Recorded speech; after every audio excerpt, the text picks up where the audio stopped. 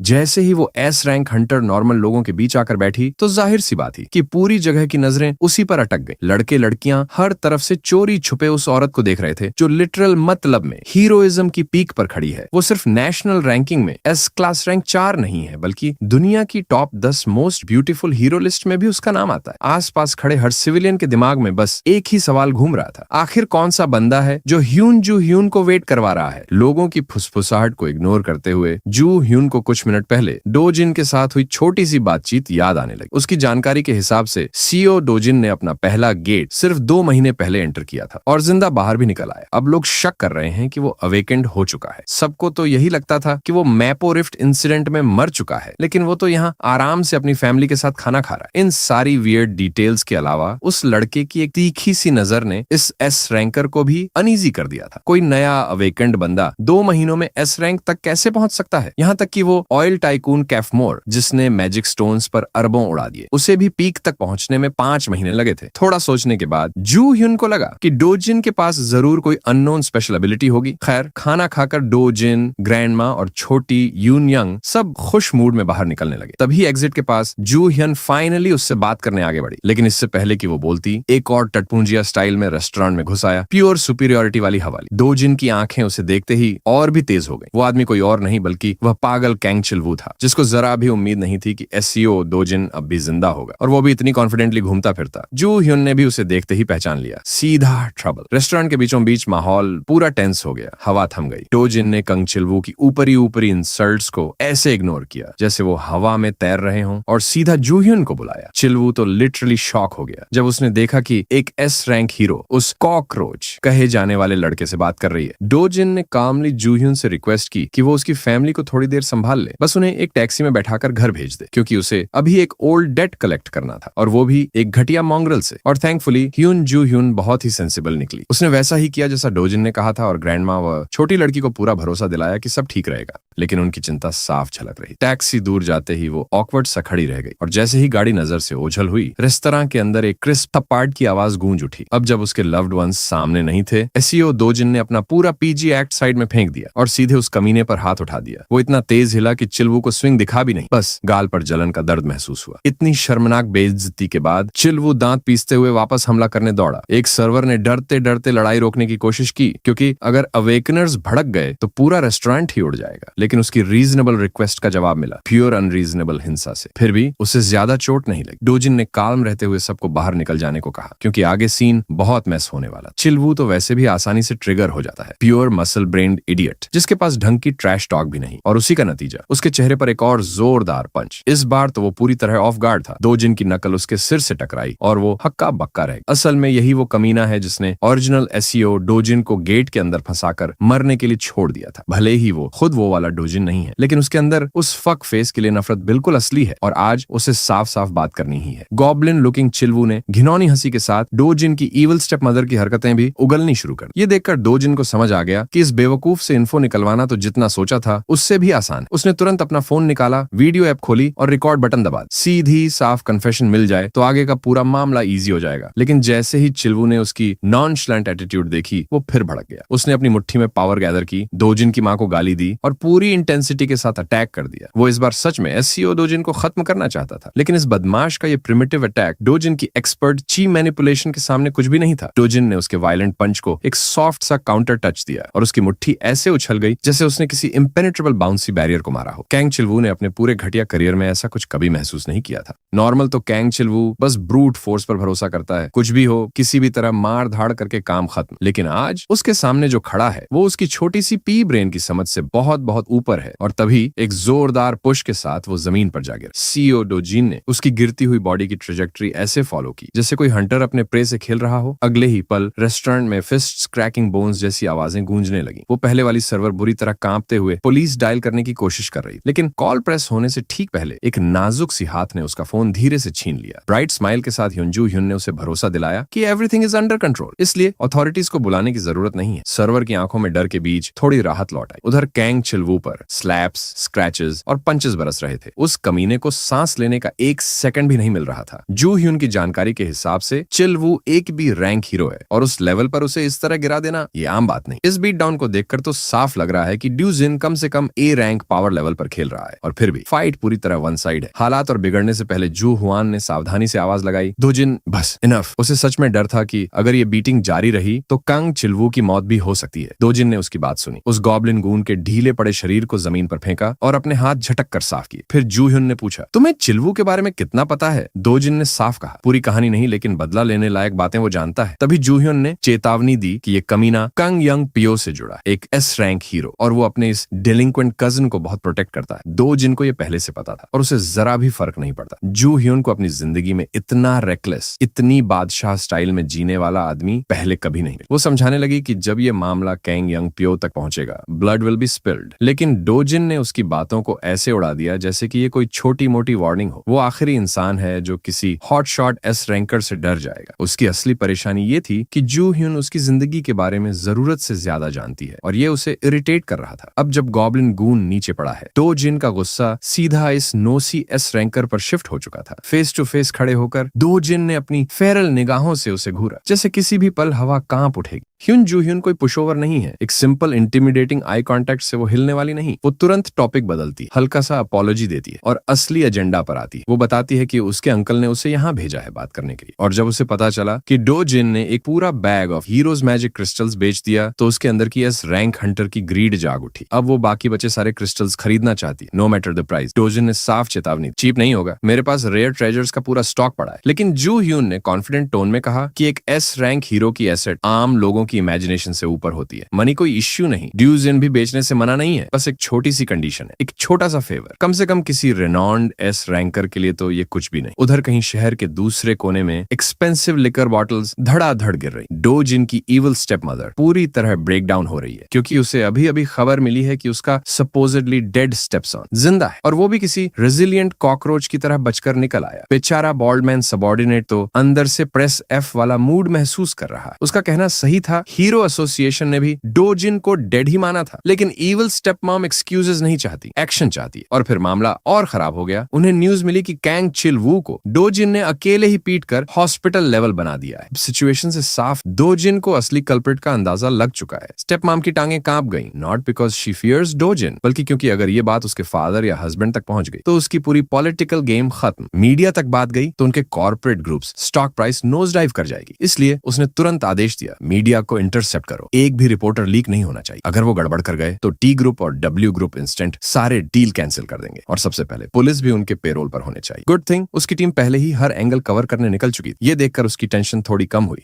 Baldy director ली धीरे से फुसफुसाता है कि चाहे वो लोग जितने भी कवर अप जॉब्स कर लें, असली प्रॉब्लम का फंडामेंटल सोल्यूशन तो ये है ही नहीं। और बातों बातों में समझ आता है कि ये बॉल्ड डायरेक्टर शायद इस पूरे हेडेक को खत्म करने का कोई प्लान ऑलरेडी बना चुका है। बस उसे कैंग चियोलवू के कजिन, उस बदनाम कैंग यंग पियो का इस्तेमाल करना है। स्टेप मॉम जैसी औरात को भी उस एस रैंकर के बारे में सब पता है। कैंग चियोलवू भले ही पूरे हीरो वर्ल्ड में ट्रैश कहलाता हो, पर सब जानते हैं कि वो अपने पावरफुल कजिन के कितना क्लोज है। असलियत में चियोलवू तो बस एक पॉन है जो हर तरह का गंदा काम काम अपने कजन के ऑर्डर्स में करके देता है। दोनों का दिमाग ही खराब। अगर चियोल्वू पुलिस के हाथ लग गया और मीडिया ने उसे स्मीयर कर दिया तो उस एस रैंक हीरो की इमेज भी सीधी गिर जाएगी। और सच में कजन ऑलरेडी इस पूरे पीआर डिजास्टर को संभालने के लिए हरकत में आ चुका है। स्टेप मॉम ने मन बना लिया है, उसे जितना जल्दी हो सके कैंग यंग पीओ से मिलना ही पड़ेगा। ऊपर से वो डॉग ह्वांग चंग सब फ्रॉम HCS कैपिटल खुलकर दुश्मनों के साथ जा खड़ा हुआ है। अब वो डोजिन की फैमिली की हेल्प कर रहा है और इसके लिए स्टेप मॉम एक प्रोसिक्यूटर को तुरंत फोन पर चाहती है। जो भी उसे छोड़कर जाएगा उसे पूरा प्राइस चुकाना पड़ेगा। अगले ही दिन कहानी कूदती है कोरिया के 37 रिफ्ट जोन्स में से एक में एंट्री लेती हुई हीरोज की एक पूरी टुकड़ी पर। इन 37 में से 5 जोन्स को सिक्योर्ड गेट्स में बदला जा रहा है। बाकी जोन्स पर सिर्फ हीरो एसोसिएशंस की स्केड्यूल्ड टीम्स ही रेड कर सकती हैं। आज मिस ह्यून जुयन खुद अपनी टीम लीड कर रही है। अपनी एस रैंक ID की वजह से वो किसी भी गेट में अनलिमिटेड एंट्रीज ले सकती है। भीड़ में हर तरह के फैंसी वेपन और इक्विपमेंट वाले हीरो खड़े हैं और उन्हीं के बीच एक लड़का है फटी पुरानी हुडी पहने हुए। जुयोन ने आज की हंट के लिए A रैंक जोंगिनजू की क्लियुम गुइल्ड को अपनी टेम्पोररी ग्रुप के तौर पर चुना है। एस रैंक के साथ हंट करने का मौका रेयर होता है, इसलिए गिल्ड वाले पूरे हाइप में है। जुयोन कहती है कि बस फन के लिए मसल्स स्ट्रेच करने आई है, पर असली बात यह है कि उसने ये पूरा सेटअप सिर्फ इसलिए किया है ताकि पीछे खड़े उस लड़के सीओ डो जिन को क्लीन एंट्री मिल सके। डो जिन ने डील की थी कि वो अपना बचा हुआ magic crystal stock pile market price पर जुयोन को बेच देगा अगर वो उसे रिस्ट्रिक्टेड रिफ्ट जोन के अंदर ले जाए। उसे बस ज्यादा पैसे कमाने, हायर लेवल जोन्स में शिकार कर। रिफ्ट जोन्स में सच में खजाने भरे होते हैं, लेकिन इतना खतरनाक जोन सिर्फ गारंटी के चक्कर में एंटर कर लेना मूर्खता है। पर जुयोन को परवाह नहीं, उसे तो बस हीरो ग्रेड मैजिक क्रिस्टल्स चाहिए। कुछ मिनट तक डार्क टनल में चलने के बाद ग्रुप चमकीले जंगल वाले इलाके में निकलता है। तभी इंजू की क्यूरियोसिटी फट पड़ती है और वो जुयोन से पूछने लगती है कि आखिर पीछे चल रहा ये लड़का कौन है। जुयोन उसे बस कोई जिसे वो जानती है कहकर टाल देती है, पर कोई उस हाफ आंसर को नहीं मानता। इंजू को तो शक होने लगता है कि कहीं ये क्वीन जुयोन का बॉयफ्रेंड ही ना हो। आखिर बोर्ड होकर जुयोन आधा सच बता देती। ये लड़का उसके साथ इसलिए है क्योंकि वो उसे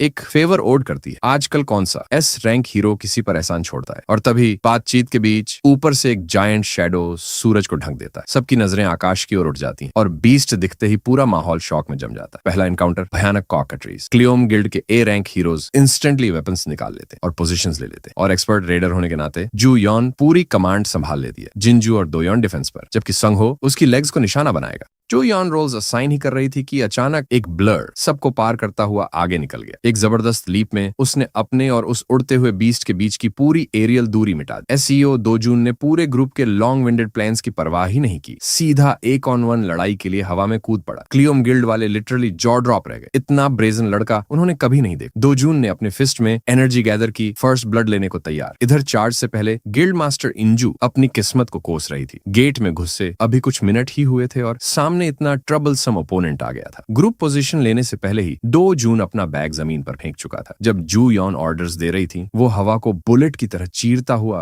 आगे निकल चुका था। Pure speed demon. एक सिंगल जंप में उसने उस बर्ड की एरियल एडवांटेज ही खत्म कर दी। ऊपर आसमान में उसने पूरा फील्ड कंट्रोल में ले लिया। उसकी फायरी एनर्जी हवा में जलती हुई महसूस हो रही। वो ओवरग्रोन चिकन उसकी स्पीड और रिएक्शन को मैच ही नहीं कर पाया और नतीजा एक फुल पावर्ड पंच उसकी बीक पर सीधा BAM। बर्ड जमीन पर गिरा। इंसान बादलों में ऊपर। उल्टा सीने देखकर कोई भी शॉक हो जाए। दोजून ग्रुप के सामने उतरा, एक बूंद पसीना तक नहीं। कॉकट्रीज मरने की कगार पर था। उसके चेहरे पर दोजून के फिस्ट की क्लियर मार्क बनी थी। क्लियोम गिल्ड और उनकी S रैंक कैरी सब डम फाउंडेड खड़े। फिर उन्होंने देखा कि दोजून ने अपना पैर उठाया और बर्ड के सिर पर लगातार स्टॉम्प करना शुरू कर दिया जब तक वो सीधा मीट पेस्ट ना बन गया। ब्रूटल, यस, लेकिन कॉकट्रीज को किल करने के लिए इतनी ही फोर्स चाहिए। हर स्टॉम्प के साथ स्कल क्रैक होने की आवाज और ब्लड स्पर्टिंग देखकर पूरा ग्रुप मॉर्टिफाइड रह गया। अब तो इंजू की क्यूरियोसिटी पीक पर थी। सच कहें तो जुयोन को खुद भी ज्यादा नहीं पता, बस इतना कि SEO दोजून एक इंसेनली स्ट्रॉन्ग इंसान है। एक्चुअली उसे सिर्फ स्ट्रॉन्ग कहना इंसल्ट है। बहुत कम हीरोज हैं जो ये कर सकते हैं, कॉकट्रीज को लिटरली एक ही ब्लो में फिनिश करना। जुयोन ने इस अचीवमेंट को डाउन प्ले करने की कोशिश की और बात अपनी सिस्टर पर घुमा दी क्योंकि वो औरत भी उन टॉप टियर आउटस्टैंडिंग हीरोज में आती है। पर इंजू मान नहीं पा रही थी कि उनके बीच ऐसा हिडन पावर हाउस घूम रहा है। उसने पूरा फाइट सीक्वेंस देखा था, पूरी तरह ऑव में। जुयोन ने दोजून की मॉन्स्ट्रस पावर और डिसाइसिवनेस को ध्यान से नोट किया। क्यूरियोसिटी और बढ़ गई। उसी समय उसने प्लान्स बदल दी। अब वो दोजून के साथ सेंटर की ओर जाना चाहती है। बाकी ग्रुप को आउटस्कर्ट्स में छोड़कर वो केयरफुली दोजून के पास पहुंची जो एक्सपर्ट की तरह कॉकट्राइज का कॉर्प्स कार्व करके लूट निकाल रहा था। उसके बोलने से पहले ही दोजून ने साफ कह दिया वो लूट उन लोगों से शेयर नहीं करेगा जिन्होंने किल में कुछ कंट्रीब्यूट नहीं किया। गुड थिंग जुयोन को कुछ मैजिक क्रिस्टल्स की लालच नहीं थी। वो बस ये प्रपोज करने आई थी कि दोनों गेट के अंदर थोड़ा डीपर जाएं, कुछ ज्यादा चैलेंजिंग उसके करंट एबिलिटीज के लेवल लेवल का। दो जून ने मुस्कुराते हुए ऑफर एक्सेप्ट कर लिया। ज्यादा हंट, ज्यादा लूट, व्हाई नॉट। गेट का लेआउट जू यॉन को अच्छी तरह पता था, इसलिए लीड वही लेगी। दो जून का काम बस इतना था, उसके करीब फॉलो करना, वरना वो लॉस्ट हो सकता है। और बिना कोई वार्निंग जू यॉन सोनिक बूम छोड़ते हुए आगे निकल गई। डू जून बस शांत खड़ा रहा, उसकी फिगर हॉरिजन में गायब होती देखता रहा।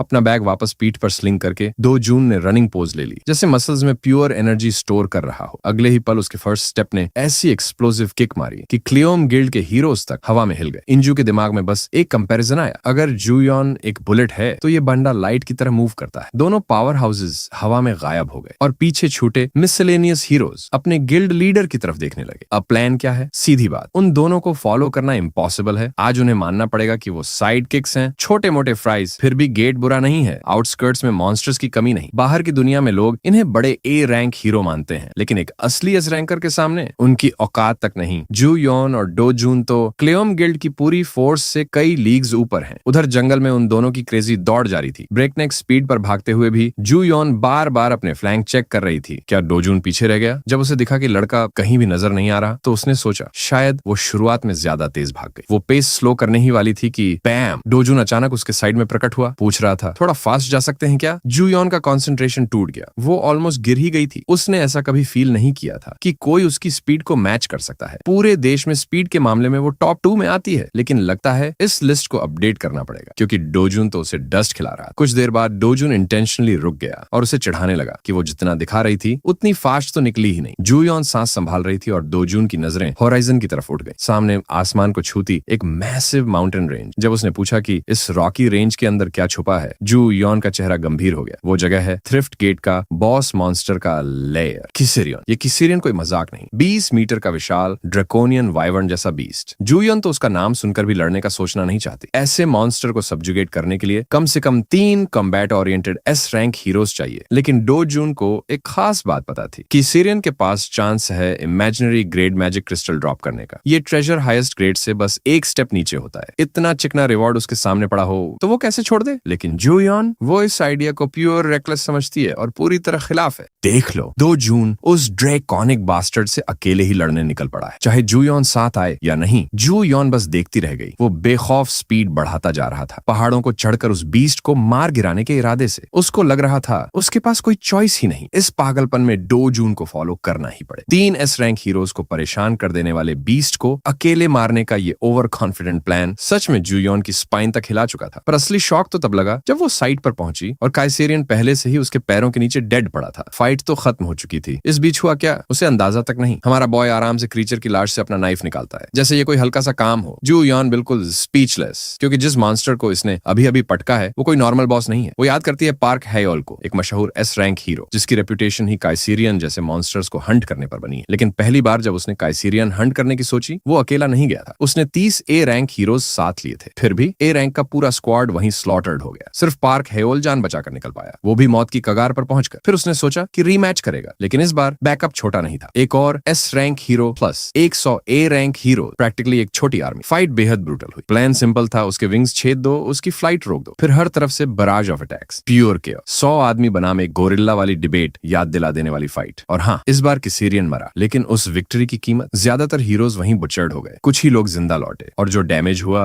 वो इतना भारी था कि स्वीट लाइफ गिल्ड आज तक 3 साल बाद भी उस घटना से रिकवर नहीं कर पाया है। और इधर डो जून ने वही मॉन्स्टर अकेले छुटकी में निपटा दिया। और यकीन मानो, ये दिखने में एवरेज लुकिंग जो वाला बांडा उसी किसेरियन मॉन्स्टर को बिना ज्यादा मेहनत के हरा चुका है। मजेदार बात यह है कि जैसे ही जूयॉन उसे घूरती रहती है, दोजिन एकदम चिल होकर बोल देता है कि ऐसे हवा से लड़ने से तुम्हें इन प्रेशियस जेम्स में से कुछ भी नहीं मिलने वाला। उसकी ये बात उसे थोड़ी अनॉय तो करती है, लेकिन जूयॉन ज्यादा फोकस इस बात पर है कि ये आदमी आखिर है कौन। अगर वो खुद अपनी आंखों से वो फाइट ना देखती तो कभी यकीन नहीं करती। वही टेरिफाइंग किसेरियन जिसे देखकर ए रैंकर्स भी शॉक हो जाते हैं, उसे इस बंदे ने सिंगल स्ट्राइक में साफ उड़ा दिया। और उधर डोजिन भाई ने आराम से क्रीचर के शरीर से एक awesome looking magic stone harvest भी कर लिया। वो उसे देखते हुए कहता है कि अब उसे किसी एस्कॉर्ट की जरूरत नहीं, अब से वो सोलो ही फाइन है। वो तो उस ड्रैगन जैसी बीस्ट के क्लॉज, टीथ और बाकी वैल्यूएबल्स तक लेने से मना कर देता है। कोई भाव ही नहीं, बस सीधा रिजेक्ट। और इससे वह S rank Hunter literally stunned for life रह जाता। उसके लिए असली चीज बस मॉन्स्टर क्रिस्टल्स इकट्ठा करना है। इतना तक कि वो साफ बोल देता है कि बाकी जितने वैल्यूएबल्स हैं वो सब जू यॉन ही रख ले, उसको एक तरह से पेमेंट मानकर। जू यॉन भी क्रीचर को ध्यान से देखकर समझ जाती है कि उसे भी उससे कुछ नहीं चाहिए। शाम होते होते बाकी ग्रुप के लोग लिटरली शॉक में हैं। एक अकेले आदमी ने 3 बैग्स भरकर मैजिक स्टोन्स इकट्ठा कर ली। ए रैंकर्स के लिए भी ये अनबिलीवेबल है। उनकी गिल्ड को इतना लूट हासिल करने में कम से कम 20 घंटे लगते और इंग्रेडिएंट क्वालिटी देखते हुए शायद 3 दिन से भी ज्यादा। अब सबके दिमाग में एक ही सवाल घूम रहा है, ये बांडा है कौन? सबकी नजरें अब जू यॉन पर हैं, जिसने उसे साथ लाया था, और वो भी उतनी ही कंफ्यूज है। उसकी बात सुनकर ए रैंक गिल्ड मास्टर भी समझ नहीं पाता कि कैसे डूजिन ने बिना प्रॉपर इक्विपमेंट के कसारियन को हरा दिया। सिर्फ इस एक अचीवमेंट से ही डूजिन कोरिया के हीरो रैंक में सबसे ऊपर खड़ा है। Unparalleled in might, literal words, our boy is built differently. A ranker तो यहाँ तक सोचती है कि अपने लेवल पर वो शायद पूरी दुनिया का स्ट्रॉन्गेस्ट हो सकता है, और सच कहें तो उसे देखकर कोई भी अमेज्ड हो जाए।